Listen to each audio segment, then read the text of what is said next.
details are revealed. Last week, we announced charges against Samuel Bankman-Fried for a sweeping fraud scheme that contributed to FTX's collapse, and for a campaign finance scheme that sought to influence public policy in Washington. As I said last week, this investigation is very much ongoing, and it's moving very quickly. I also said that last week's announcement would not be our last, and let me be clear once again, neither is today's. I want to make two announcements. First, I'm announcing that the Southern District of New York has filed charges against Caroline Ellison, the former CEO of Alameda Research, and Gary Wang, a co-founder of FTX, in connection with their roles in the frauds that contributed to FTX's collapse. Both Ms. Ellison and Mr. Wang have pled guilty to those charges, and they are both cooperating with the Southern District of New York. Let me reiterate a call that I made last week.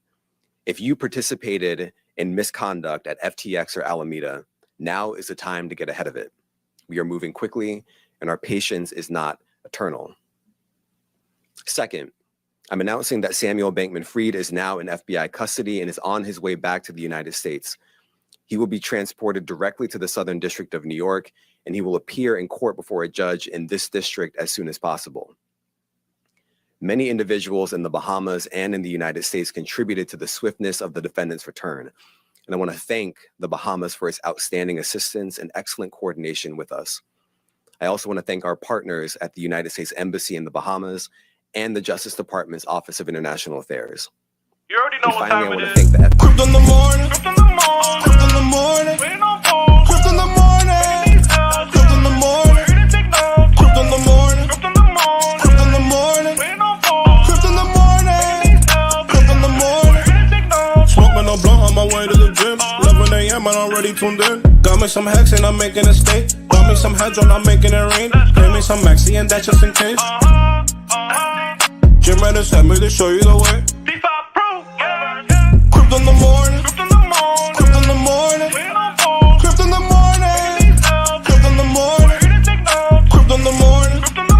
Crypto in the morning. Crypto in the morning. Crypto in the morning. Crypto in the morning.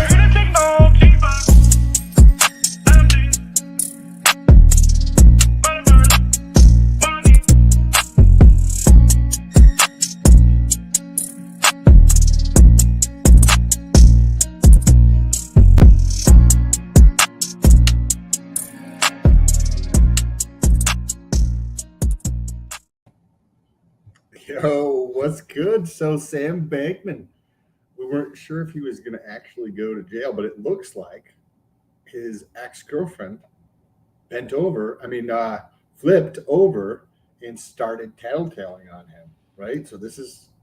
Well, they went directly to her and said, we will put you in prison for life if you don't start talking right now. And she doesn't even know how to do a stop loss. Correct. You listen to any little bit of information. Yeah, like you can tell she doesn't even know that intricate nuance. And I don't even know it for a lot of it, but I know enough where someone is playing salad bar. And then when you listen to her, do you get any type of idea that she's going to stand up for, right? So I know guys who have stood up when something bad happened and they took the fall for everybody that was involved so that they end up spending time in jail, right? Because of what happened, but they didn't snitch on any of their friends. And they still have those relationships today. But when you do stuff like that, never came across in the little bits that I saw of her that she would do that. And now this is coming out. And also that guy, Gary Wang, right? Gary Wang, we learned about several weeks ago, where he was also he's involved with FTX and he's involved with Alameda Research, I think. Do you remember that guy? Basically he's the CEO of FTX, right? Or the guy below, or that SBF put in charge. And then Alameda would be the chick. But they both just don't even know. This was bigger than all of them, frankly, a little bit. Maybe they knew about it and they were excited about potential funds and houses and shit. Maybe that was exciting to them. Potential future amphetamine purchases that wouldn't hurt their wallet. But The truth is the matter. Somebody with a bigger game plan was going, and they lost. They got wrecked on this one. They missed out. And it's because they thought the market would go up forever, like everyone does when they get too cocky. You can't be ignorant. That guy from the Southern District of New York went through and he mentioned something, I think, around campaign finance. It was very, very subtle. It was like one sentence where he was actually talking about how something related to, he mentioned it about 1/3 of the way through there. And I wonder if he'll be pressed with charges for campaign finance rules and violations there, but also not just wait for who? For SBF, right? Because he was contributing money to the Democrat Party, primarily Republicans as well, but which he begged for back, like verbally begged for back. So why don't we hold the parties involved accepting this money also responsible, right? Because how does that happen if I'm selling weed, right, and you're buying weed? Couldn't you get in trouble too? So why don't we hold like our Congress people accountable because they're accepting money? Do you think that's a play? Like it's almost why they do that initially, is to keep things running with some sort of structure, right? Because they have support. It's like, I'll give you money if you just chill. But then once it goes to zero, it's like they have to make a stand on it. That's when guys like Kevin O'Leary are going to take a hit, whether that's financially or just. But really, the major hit is from the people that actually were in FTX. That's the major hit here. And we saw that Voyager got scooped up by Binance US, and their people can take all their funds out now. We got more to talk about Binance. Binance, from what I've looked at, followed all the rules of their jurisdiction. But I don't know everything, and I can hardly tell all the voodoo that goes on in the backgrounds. But from what I know and from what I've seen and what I've read, CZ is following the rules as far as its jurisdiction is concerned. But don't you think that I think you were talking about this 2 days ago, or we were talking about this. They're going to use this as an example so that they can go through now and force through disgusting regulations in ways that is not thought. They're not going to think it through. They're going to put it through and say like, oh, look at us, we're so progressive. We put through crypto regulation. Nobody else has done that. And it's going to not have the intended consequences, right? Like the idea of regulation is to help facilitate a more efficient market, right? Because that's kind of like so people don't get hurt, or because it's not efficient in some manner due to somebody's point of view. That would be the idea of regulation. So they're going to use this. Sam, we got elections coming up, Sam. You know, it takes these rules a long time to go all the way through. Let's check. Yes. I'm just trying to be devil's advocate here. Like, I'm starting to feel like there's a shift. I'm watching a lot of these news outlets now and like these live streaming news channels, and they don't really have that many live viewership. Like, there's no one really interacting within them. I mean, it's all about the network effect in all industries, really. So you go over to maybe a Richard Hart live stream, and you're going to see a crazy amount of volume with some of the people typing in the chat. And then if you go to like a Nancy Pelosi right now is live. She's live right this second. Where is this? Let's check to see how many live if you want, but well, we don't want to listen. I just curious. Shit, dude, I'm telling you, they're doing some voodoo. They're doing some voodoo because I cannot hear the words coming out of her mouth. Now, let me see. But it is not included. Let's go. Budget. And so when we're fighting for bigger How many people are live listening to this? more time, 625. you have funding in this bill. Can you hear it or no? No. Yeah, it's being ignorant. Like, it's just like not gonna let No, me. this is horrible. Last week, the Federal Reserve. Screw Nancy Pelosi, bro. I want to talk to my homie. I'm trying to get this guy on the show. Yeah, bro. We got a list. He's on it. The Daily Gway guy is on it. Ivan on Tech is on it. Anyone else I should add to that list? Can we please? I want to talk about Altcoin Daily, dude. Yeah. I don't. He don't even have like a real face. I'm trying to get some guys that like just like are like talker faces. Like some of these guys that don't, because I like this guy, like for real. I like his videos. Roger Ver. He's like the richest Bitcoiner in history. That would be an honor. Right. But I will add him to the list. He's such a good conversation too. So let's get into this. I'm going to switch right to the next rate hike, Sam. We got a couple of things to cover, Sam, on rate hikes before we get into any of the craziness. Now, guys, there's going to be a court case today, and SBF is going to be in it, and I'm going to be live streaming it. And that's all I got to say about that. So let's talk. If you guys want to find out when that is, jump down below. There's Twitter. It's already pending on my stream too. Oh, you know the time. You know when it's going to be.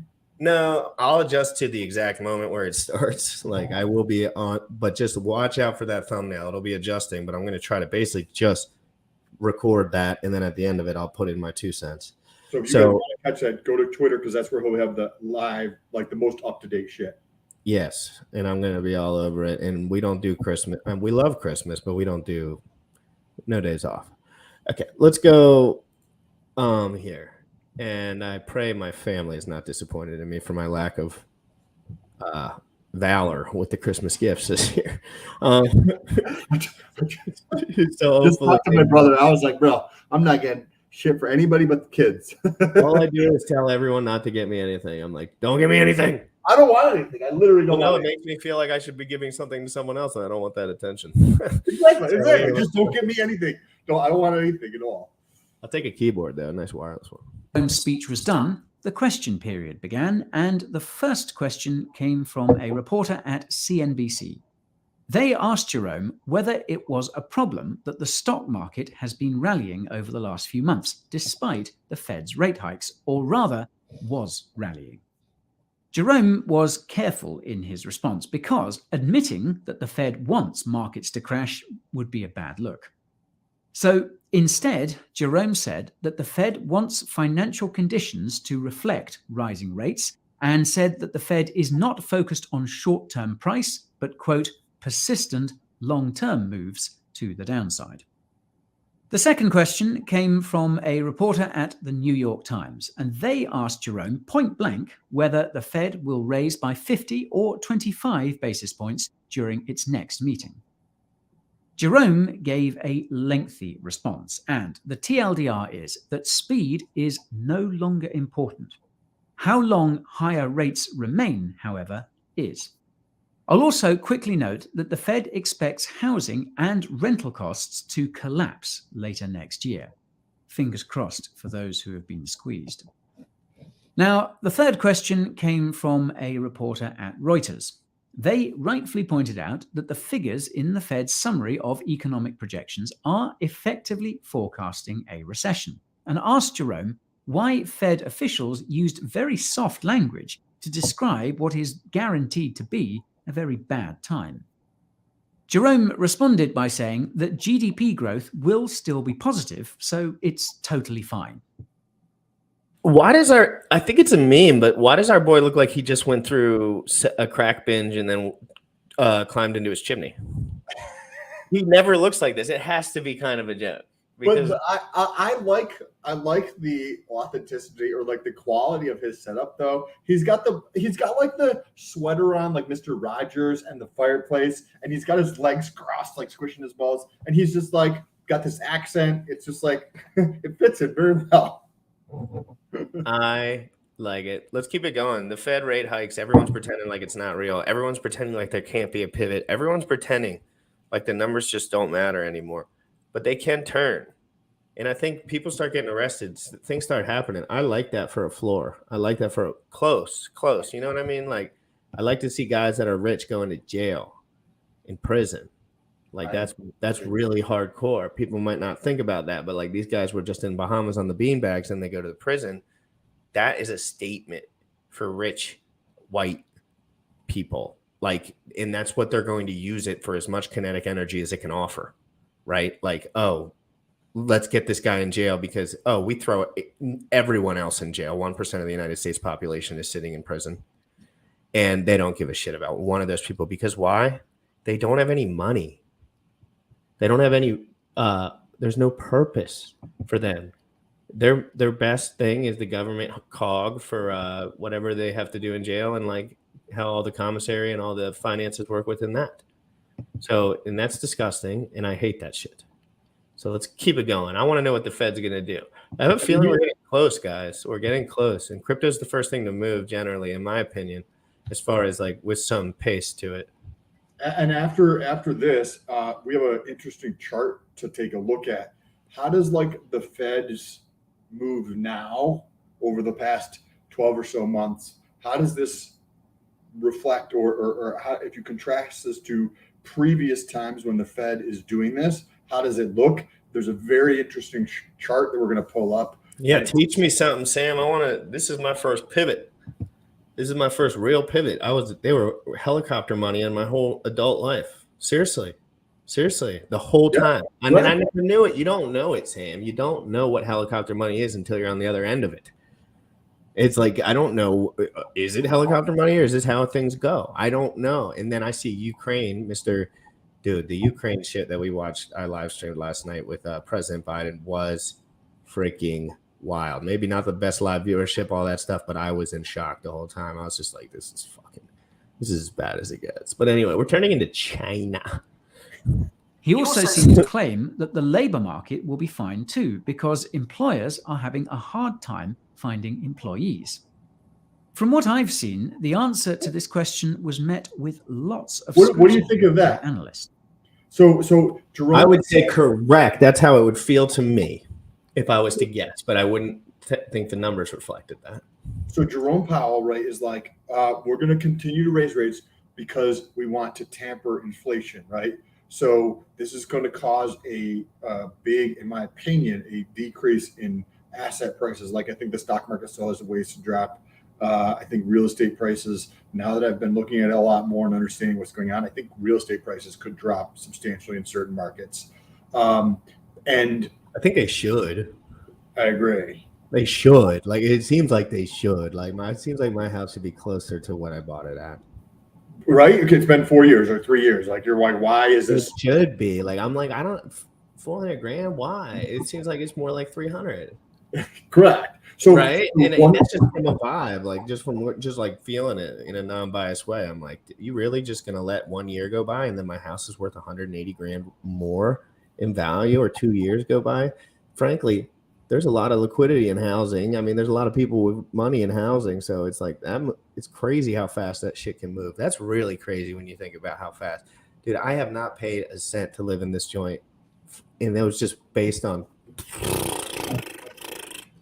Basically, and some renters, like that's it. Like it's just like when you like Jerome Powell, right? He's like, we're going to continue raising rates because there is inflation's too high, right?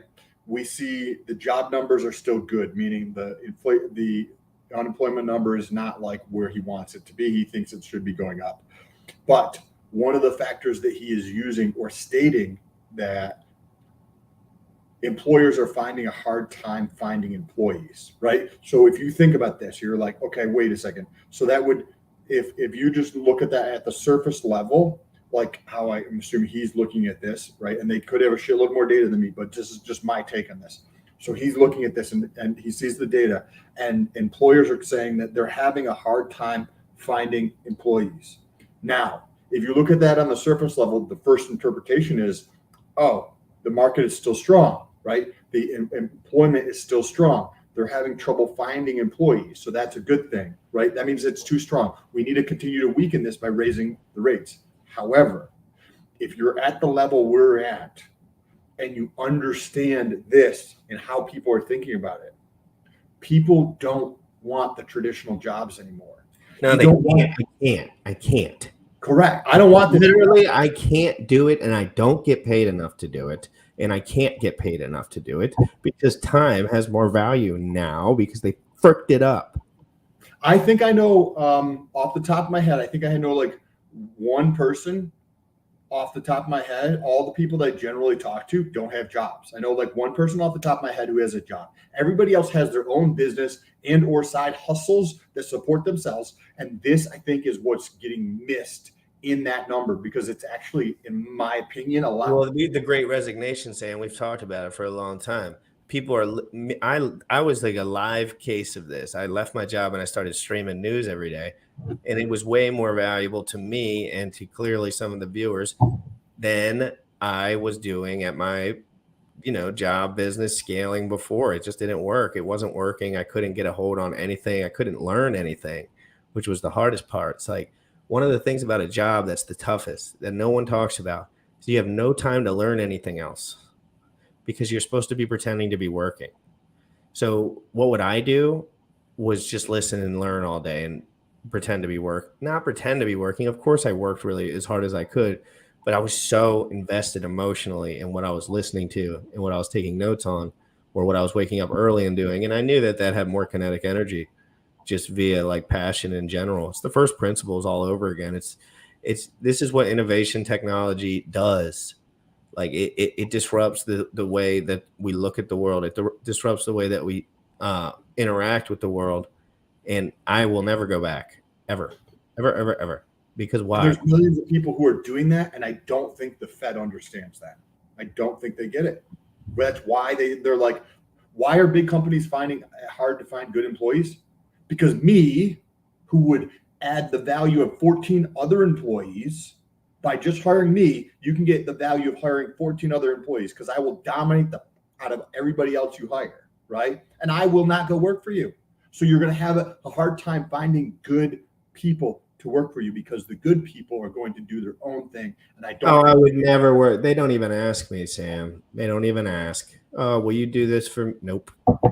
0% chance and 0% probability. And they know it before I even start texting with them. And then they'll say, hey, can you get me in touch with this? Nope. Why? No, I'm not doing that. I don't work for nobody. That's the point. The point is I stopped doing that so I didn't have to answer phone calls all day about shit I didn't want to talk about. So I ain't just going to redo that in a different genre. So let's Get back into this. Let's go into this more.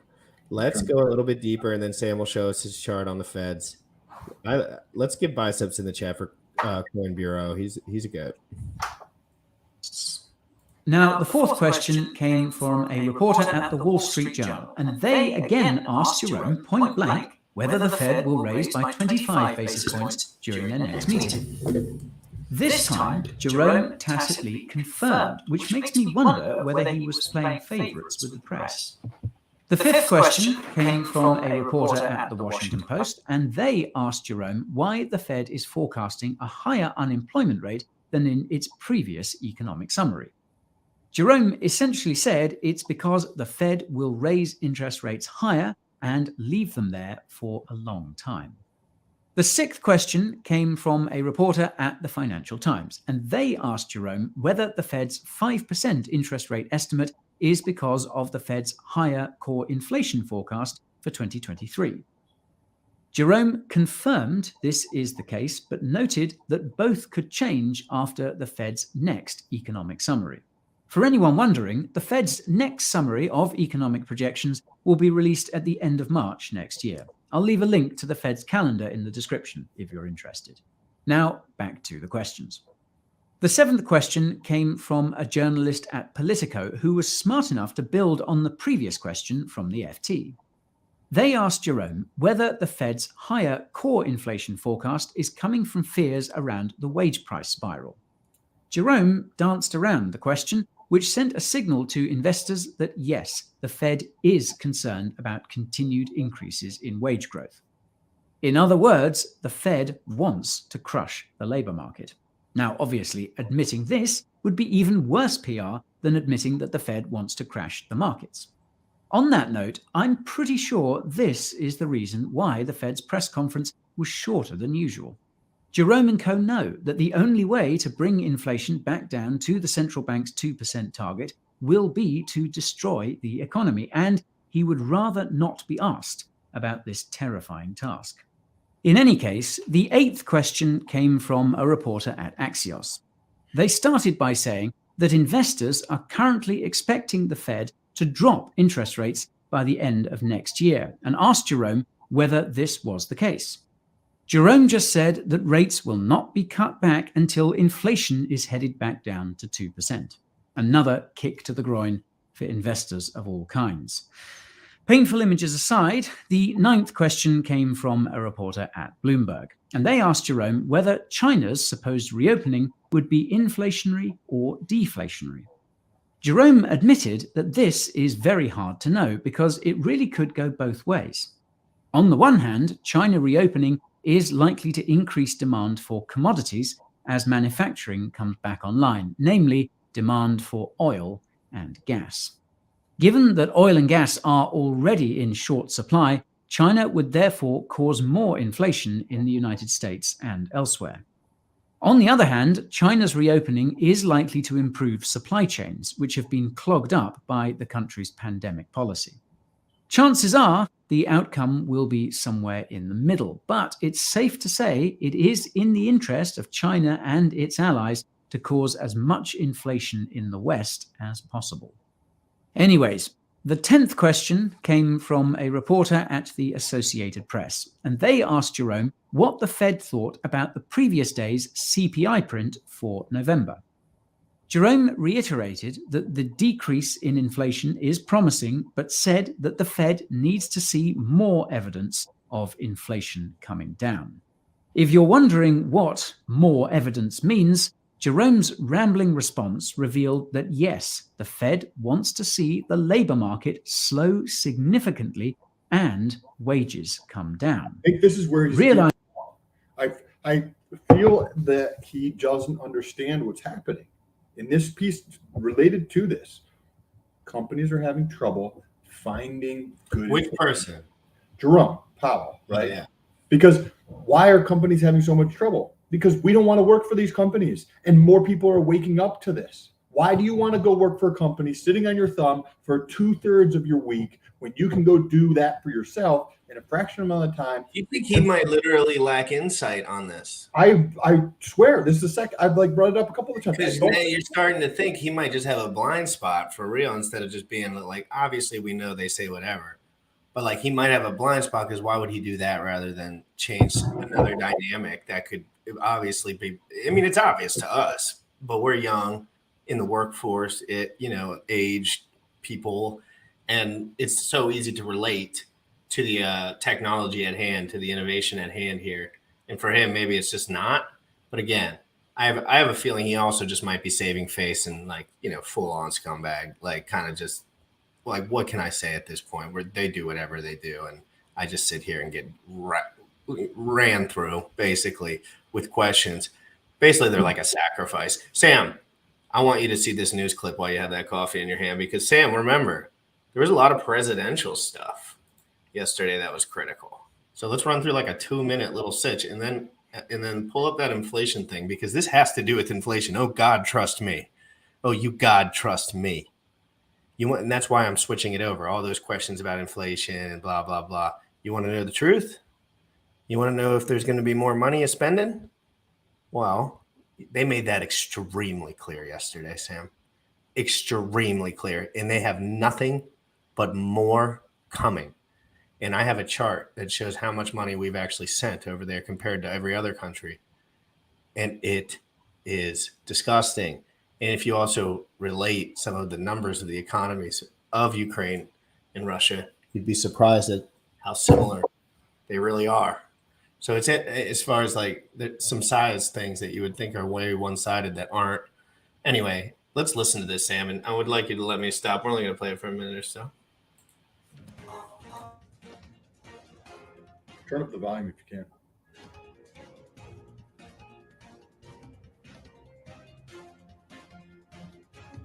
Can you guys hear this? I don't know why I'm not. Oh, give it a sec. Let me make sure the words come out.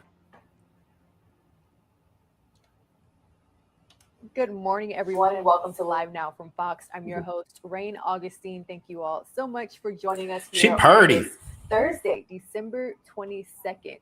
On the left-hand side of your screen, here's a look at our top stories that we are kicking our 5 a.m. hour off.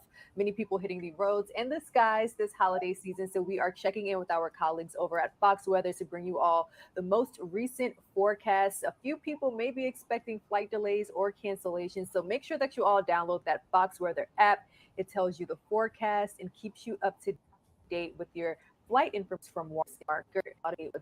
Line. Here we go. Sounds missing. Back to the White House. We spent an awful lot of time on the telephone as well as on video, but it's good to see you in person again. And we've been in close and frequent communication throughout this conflict from the very beginning, but particularly, it's particularly meaningful to talk with one another in person, look each other in the eye, because leadership through this terrible crisis has inspired the Ukrainian people, as you have done, Mr. President, and the American people and the entire world. This visit to Washington, your first trip outside Ukraine since February, comes as President Putin has escalated his attacks, his brutal attacks, targeting critical infrastructure to make life as hard as possible for not only innocent Ukrainians, but children and young children, and everything from orphanages to schools. It's just... Bro. A quick verbiage dictionary deep dive from President Biden. Let's see how he delicately works through all of the suffering children. He mentions different layers of children 4 separate times instead of just like making a clear sentence, of course. Comes as President Putin has escalated his attacks, his brutal attacks, targeting critical infrastructure to make life as hard as possible for not only innocent Ukrainians, but children and young children, and everything from orphanages to schools. It's just outrageous what he's doing. And we've, as we heard as we head into the new year, it's important for the American people and for the world to hear directly from you, Mr. President, about Ukraine's fight and the need to continue to stand together. Isn't this dude's son a known serial pedophile? Yes. But we need to say no, like for real known, like it's like actually documented, like within like pictures and videos on the internet. And they're disgusting. Yes. And so for all you younger guys in here that sometimes think we might be a little hard on Sleepy Joe, you're fucking out of your mind. We are easy on Sleepy Joe because Sleepy Joe's so sleepy that we don't really like to point at him anymore. But it's just disgusting. And I'm not going to go into that anymore other than just to tell you that they all rallied like it was a high school, whatever rally for Ukraine to spend more money and spend more money. So we've got spend more money fest. Did you bring this up on the show already or not? But so Elon Musk tweeted about this, right? So there's this omnibus bill. It's basically just a let's waste more money, right? Bill is what it should be called. $1.7 trillion. And the United States is sending another $40+ billion to the Ukraine. Elon Musk tweeted about this. Did you see this, or was I talking to somebody else about this? Elon Musk tweeted about this and asked, what do you think of this? 75% of people, and I don't know how many it was, but it was over 1 million people who were responding. Over 75% of those people were like, no, Congress should not approve this, because anybody who understands this would say, no, we don't need to approve this garbage.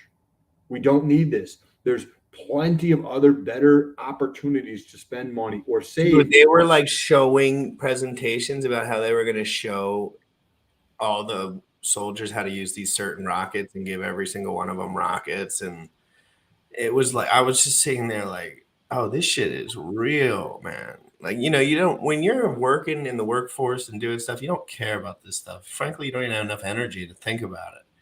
But now that I'm looking at it all the time, I always knew these things to be somewhat true because I knew about humans. But when you see it dressed up, it feels like we're China now. Like we're just like morphing into China. Like as far as the media, like whether they make it illegal not to say things, we just trick everyone into thinking a thing.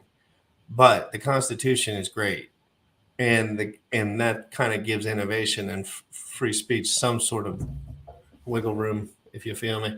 So let's that was crazy. And then the Secretary Blinken is about to go live and deliver probably a legible, understandable at least a summary of what's going on. But Sam, real quick, I want to go back to SBF for 1 second. I don't want to get it twisted. That is the news I want to cover today. I want to be watching it when they give him that sentence. I don't care what the sentence is.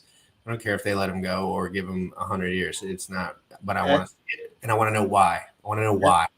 As you go through and pull that up, let's go through and I want to give you guys Please. perspective. So what happens when the Fed goes through and they need to tighten up the monetary policy, right? So they're going to raise interest rates. They're going to do quantitative tightening in one form or another. Now, how has this taken place for interest rates in previous times? And then think about this, ponder this as we pull up this chart here. If you have bad information, I believe Jerome Powell has bad information in regards to specifically the piece that companies are having a hard time finding employees. I don't think that's because of the reasons that he believes it is. I think it's because people don't want to work for these large companies anymore that are all left wing, and they want to do their own, not just because they're all left wing, right? There's some other large companies that are not left wing, right? But there's people don't want to deal with the BS. People don't want to deal with that anymore. There's way more freedom and autonomy doing your own thing. So check this out. This is from Statistica.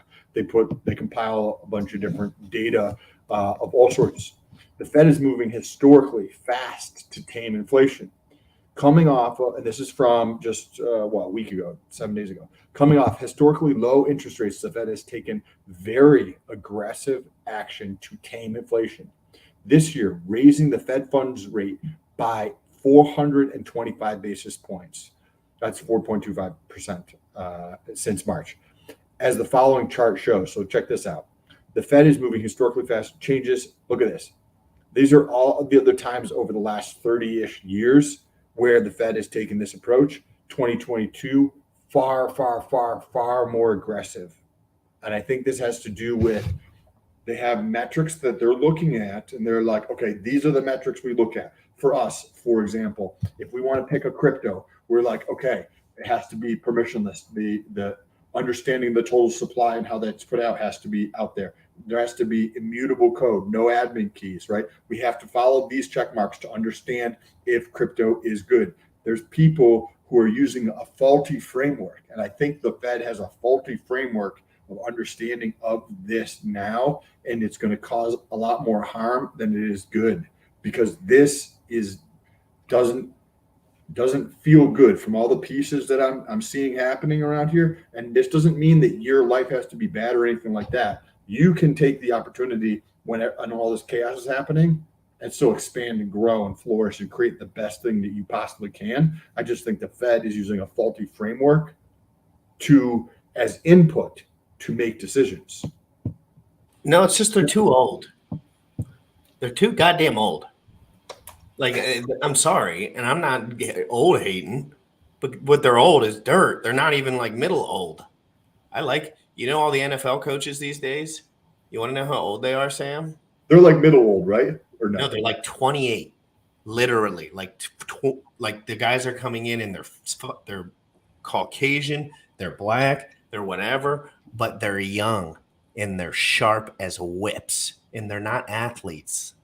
They were never athletes. They're geniuses that like football, clearly. So, and that's what the smart person in the room would be the coach, right? That would be like, not saying that some of the athletes aren't the smartest, but that's a role for that. And you can see they don't care about anything but winning games over there, right? So if Sam Stoll's a good coach, you want Sam Stoll. They're going to put politics aside to win games. And that's where it kind of shows in certain industries, right? Like they're not going to like UFC is probably another place where they have it because meritocracy. Yep. Exactly. Like people are going to UFC. You know how many entrepreneurs are coming out of the UFC? Probably like 10 a day. Like real UFC fighters that are getting signed and then starting their own business via their name will be on that platform now. So, and I know a lot of these guys because, frankly, I've seen them since they didn't even get their first fight because I love the UFC. That's why I mentioned it. So, real quick, guys, this is good. I want to show you guys exactly what Caroline. So, guys, understand they pinched Caroline hard. quick and fast. And these people are not moral, upstanding people. They will snitch to get out of jail, but they clearly don't know what they're doing. They're making lots of mistakes, in my opinion, and the speediness of this is what proves that to me. These are not, if you are smart, what do? You make the court case last forever. And then nothing ever really occurs because there's so much loopholes. But when you're stupid, you spill all the beans. Never spill the beans to the feds if you don't want to get in trouble, ever.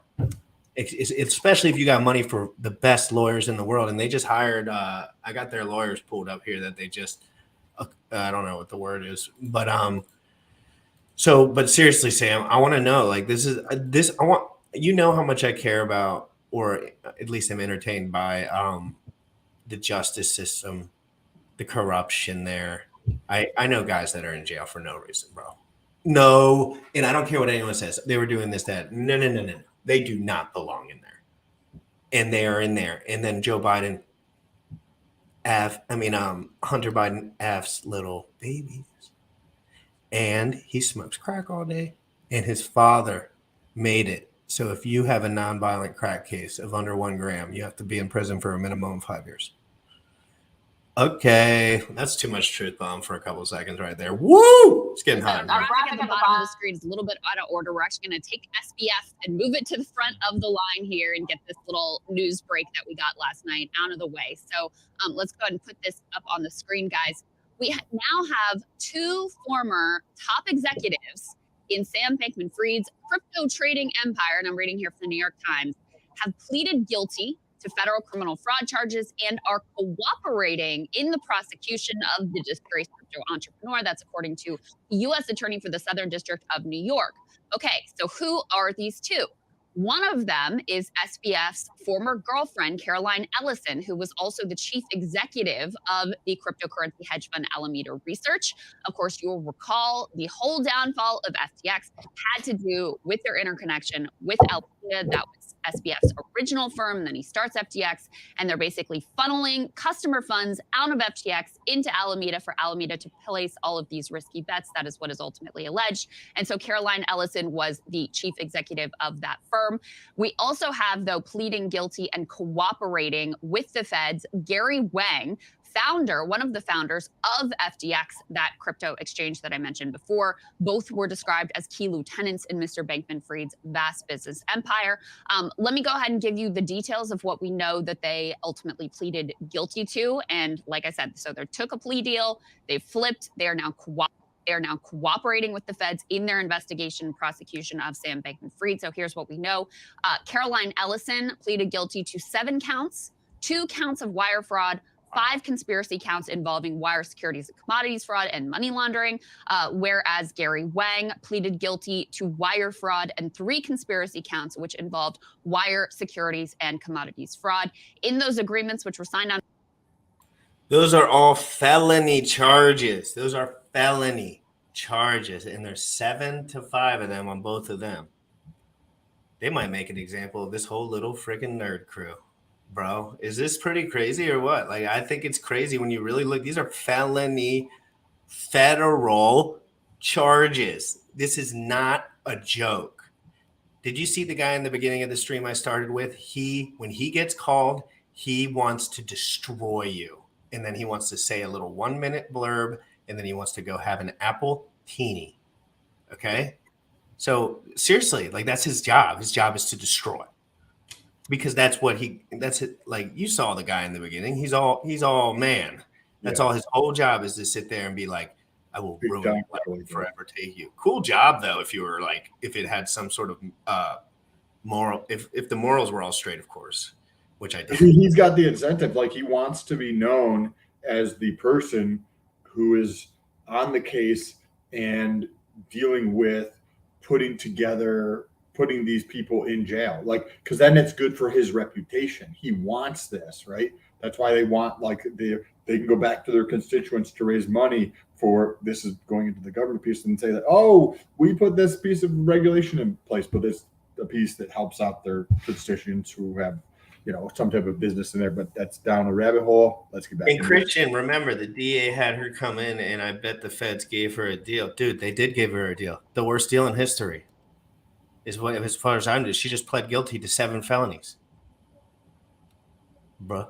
And that's what I'm saying is like, I know it means snitching, yeah, but these people aren't gang members. They don't have a code that they stick by. They don't know. They're absolute fraudster, idiot morons. Literally, they don't even know what they're doing in the field that they're in. So clearly, and they thought whatever was going to happen, and their daddy was going to take care of it. Let's get back into it.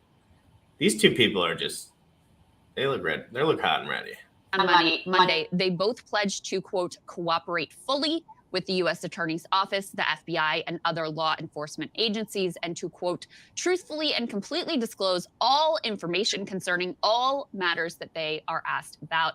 I think we had mentioned here on the show before, people had spotted Caroline Ellison in Lower Manhattan, very close to the Southern District of New York office. And so there was already speculation over whether she was going to plea and ultimately cooperate and flip. It looks like that is exactly what has happened, Sagar. If I were SBF, I'd be real worried about this. He's already been agreed now to be extradited here to the United States. I think he was extradited last night, was the plan. And so there we go. It's over. As far as Caroline. Couldn't agree with him more. I'll be covering that case. He is in the United States. And if I know enough about these court cases and how swiftly this one is moving, there should be a court case today for this, because he's getting extradited directly to the United States, which happened last night. We watched it. And so and if you got two top level people with a lot of inside information, with a lot of resources in terms of like the data, but also connections to people, and they can flip and they'll just spill their guts to save their own ass as much as they can. You said 5 and 7 different felonies, right? Like you're still going to be in trouble, but if you can get this other dude in jail. 10 years to these people. Imagine going to prison if you were a freaking nerd chick. Like this chick is the nerdiest chick I've ever seen in my life. Like she doesn't look like she hangs out. She don't look like she chills out. Maybe beanbags, maybe amphetamines, but no. Let's not get it twisted. She is weird and odd and not normal. And so is SBF, and so is Mr. What's His Fuck. That's why they're all being used by people above. Right now, they're like, man, that sucks. The worst thing that happened to us is, your kid went to jail for a couple of years. They ain't gonna kill him. We got a good comment here by CI. Did you see what do we got by CI? Let me pull it up. Yeah, that's a good Their parents are professional lawyers. How could this happen? Here, this one here. Whoops, this one here.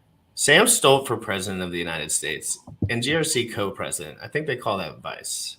And Holly Queen's task, like kings had back then, allowed to talk 100% truth. I would like to be the guy. I don't necessarily want to be the well, I guess it would all be like age related, because there's it takes so long to get these guys out. But I want to be the guy that goes up and talks that talk for the press. I want to talk that talk, and I want to do it in a freaking clean suit, and I don't want to pay for the damn suit either. All right, let's go. Ellison is concerned. The reason why it matters is not only her own personal relationship with SBF. She was the head of Alameda Research, and in that capacity oversaw many of the fraudulent loans, both to SBF, to his top lieutenants, which were then laundered as political donations to his own personal net worth, on top of overseeing the initial wire transactions, both from FTX over to the Alameda Research side. That's another reason why I think it's so important that Gary Wang, who was the founder of FTX and was a key executive there, they have both sides of the transaction represented here in the guilty plea and in terms of cooperation. One party, Mr. Wang, can actually speak to the fraud complaints on the FTX side, and then Ms. Ellison can, of course, speak to the fraud and to the transfer of customer funds over to Alameda Research. Something that really sticks with me is the CEO, the guy he went through the Enron bankruptcy and unwound it on behalf of investors. He's now doing the same for FTX. He said it's very simple. He was like, look, Enron, and I actually encourage people to read about Enron. It's a very interesting story. The smartest guys in the room. It's a great book. That was a highly sophisticated financial engineering scheme using shell corporations and others in order to deceive the stock market.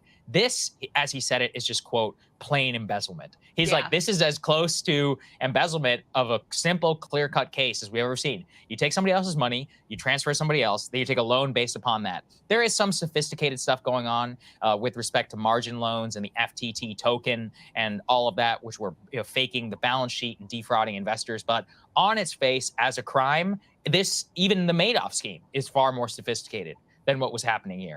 I mean, it seems like an example of people who were so smart they were stupid. Yes. You know, I mean, they really thought that they could just get away with this, that he could keep this house of cards ultimately afloat. And you would assume that these two in particular would know where all of the metaphorical bodies are buried in terms of how this was all executed, how nefarious the plot was, how intentional all of it was. Because remember, SBF's whole defense, at least publicly in the media, was like, oh, I had no idea what was going on. And I made a few mistakes. I sort of got out over my skis. They will know very clearly and have evidence to back it up whether or not that is the case. And I'm sure you have an opinion about whether or not that is ultimately the case. And the three of these individuals, they all live together in that Bahamian penthouse in the Bahamas. So that's where FTX was based. As they note here, Bankman-Fried and Ellison were at times romantically involved. So they will be able to unpack this whole scheme. And yeah, ultimately, I mean, in terms of the attempts to like hide the outright fraud and keep this thing going, or any sort of like code of oath of loyalty or anything like that, there was clearly nothing like that going on. All of these people are just trying to save their own bacon. And you know, I know that a lot of the focus, and I think rightfully so, is on SBF, but it is very unlikely that he was the only one engaged in criminal activity here and in outright fraud, stealing customer funds, et cetera. And so I hope there is accountability for everyone who was ultimately involved in what was a multi-billion-dollar scheme of not just defrauding and stealing from customers, but also this illegal political influence campaign that needs to be taken a hard look. That last bit there, people in our government should be going to jail, not just using SBF as an example. They were probably encouraging this. His mother is involved in that in some way. I'm willing to bet a lot of money that his mother's involved with that in some fashion. And not just like to pick on them, but like people in our government should be going to jail on this. This is not supposed to be happening with campaign finance rules, right? This is where you get into a lot of fucking shady shit when this kind of stuff happens. Absolutely disgusting. Yeah, basically, Sam. I mean, at the end of the day here, what do we got, guys? The government's trying to figure this stuff out. I try not to think the government's just like all the worst people in the world. I just more think they don't really care, and the naivete is basically just showing up to work every morning, right? Like, I didn't care when I showed up to work every morning that much. So I can only imagine if I didn't care in a different, that's why you got to do something you kind of care about. And once you get to the age of fucking 80, you know, and your D doesn't work anymore and nothing, that's not the time for you to be in charge, mister. That's the time for you to go chill and do whatever. Go smoke some fucking crack with Hunter Biden. Okay. So, and real quick, I just want to, Sam, so before we finish up, we're talking, the center of this court case is going to get wrapped into the FTT token. They're starting to get security stuff, FTT token stuff. That's what they're talking about. So they're trying to really just like hammer it down on like one specific, you know how you kind of have to hammer it onto something when you go after someone. Like, and so let's read this. Let's listen to this. This is a Colin Boyd Crypto. This is just like a little AI like read over crypto thing and see if this sparks any interest. And then he has one like right after this too. That these are just a couple minutes ago, hour ago.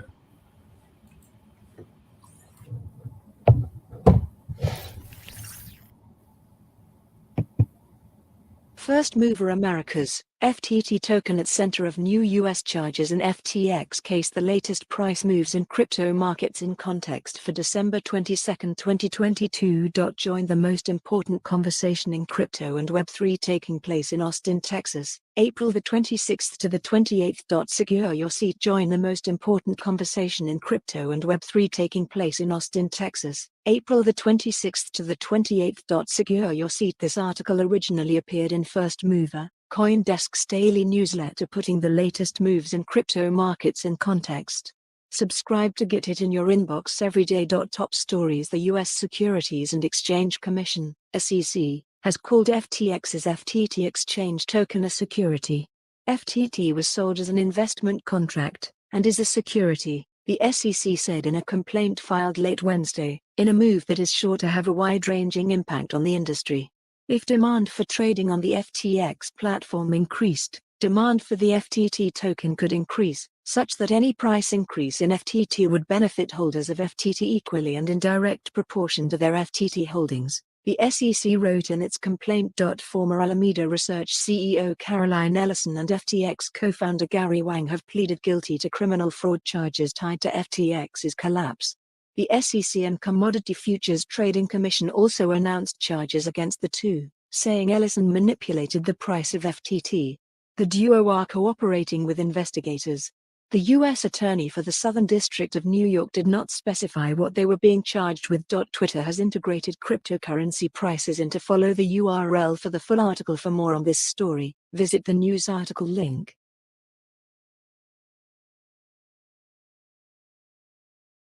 I wouldn't be surprised. I don't know how all the legal piece of this works, but you have multiple different players that want to get involved, like the SEC, like the New York State regulators, like maybe whoever is in charge of commodities and and then just criminal charges could be different than all these together, or however. So even though Caroline Ellison is flipping over to help convict Sam Bankman, right?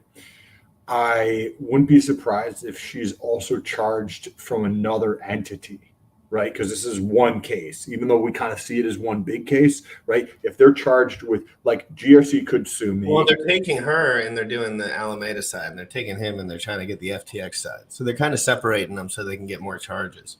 But they could, but it could also be at the same time, Caroline Ellison, maybe this is from New York State, right? Because that's what it sounded like. But maybe she's also getting as a separate suit, as a separate.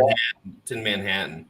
So, but this could be also the SEC charges her as well, on top of New York State, right? It's just fucking with her. I think their people are going to step away from this and say this is out of control. Like, you guys are going to get run through potentially, and I'm going to be live for it. Quick, guys, before we finish up, I'm going to wrap it up right after this. There's BINANCE FUD. It's alive. It's electric.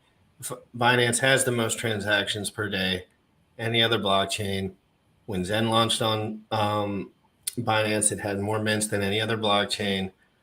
So there's a lot of stuff going on Binance, and I'm a BNBP guy, so I like to know. But seriously, it's big news right now because it really does have implications. You can see BNB sitting at around $250, very low for BNB. Not saying there's not huge downside potential, but this is a time. This is something, let's see. And guys, we might need another event or two. I'm not saying it has to be Binance or I don't know what it is, but we're getting there. People are going to jail.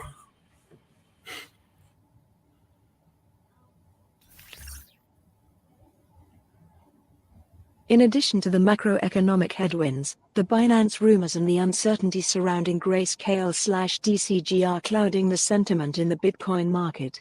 In a renewed attempt to dispel the FUD, Binance released a detailed report today in which the world's largest crypto exchange addresses current questions from the media and the community. Even though analytics firms like CryptoQuant and Nansen recently confirmed the existence of customer funds on-chain, one of the biggest accusations against Binance at the moment is that it is a financial black box. Critics claim that the exchange led by Changpeng Zhao is refusing to disclose financial information. The exchange counters these charges in its statement. It says that it does not have to disclose a detailed financial status for two reasons. First, it is not a publicly traded company. Second, Binance is financially autarkic and doesn't need external funding. In addition, it has no intention to go public at this time. In addition, Binance discloses operational and financial information in the countries where it operates, to the extent necessary, as required by local regulators. The exchange further added that in some cases, The disclosure process takes up to 6 months due to the sheer volume of information. Further, Binance says that its capital structure is debt-free, can cover all ongoing costs with revenue, and keeps assets fully separated. Related reading: Binance controversy continues as experts warn of serious fallouts due to FUD. Based on the principles of customer first and openness and transparency, Binance will continue to promote asset reserve verification on follow the URL for the full article. For more on this story, visit So that's good. We'll close on that. But any words on that? It just sounds like Binance is running a business properly. Yeah, that's a good way. That's perfectly simple way of putting it. Binance They're has using costs. customer money. They've got costs inside for running their business, and they cover those costs by revenue instead of stealing money from customers. They don't have any debt. They're debt free. So that's what if this is accurate, what they're saying, right? They're debt free. That, like, FTX had a shitload of leverage, which if you hear the term leverage and you're talking about finances, it is related to debt, right? So FTX, which had a shitload of leverage, as well as Alameda had a shitload of leverage. And even if without that, it's like, just look at the transaction volume. They have a business that's working. Really? Yes. Down. It's just, there's too many transactions. There's too many transactions. There's too many. There's too many. They're making too much money on revenue for this to be an issue. Period. For me, like, I'm like, okay, where's FTX making money? No, I didn't even use FTX once in my life. I knew people that did, kind of passively, maybe, but it's $100,000 per transaction via on there, and that's just not. It's just clear as day what was going on here. And CZ's running something that I think at least seems like they have a good business, right? Like, they're making a lot of money. Like, maybe they're paying their employees with, like, the fees generated with the company or something, rather than just telling them to buy back FTT. Yeah, and stealing customer funds to pay bills. Yeah. So, guys, I'll be doing a live with SBF court hearing. If they do it today, which I am assuming they will, I will be covering every word of it. I want to see him squirm. I don't necessarily want to see him sit in prison. It's not really what I'm trying to say. I just want to see what's going to go down. And Sam, you got anything else for anyone? Appreciate That's you. already pending. That's already pending. So you can go over there and hit the notification on it. Link down below. Appreciate you guys. No, this is good. I think this is a good show. We're going to see the bottoming of the crypto market very soon, right? Very, very soon. I think that harsh landing, they call it a hard landing. I think but it might still take a couple months, but relatively quick.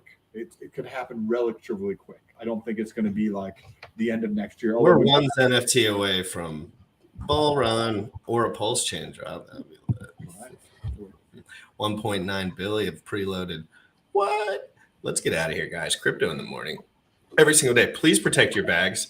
There's sacrifices and shit for stuff right now. Please, please, God, please, please, God, please. Just fucking chill.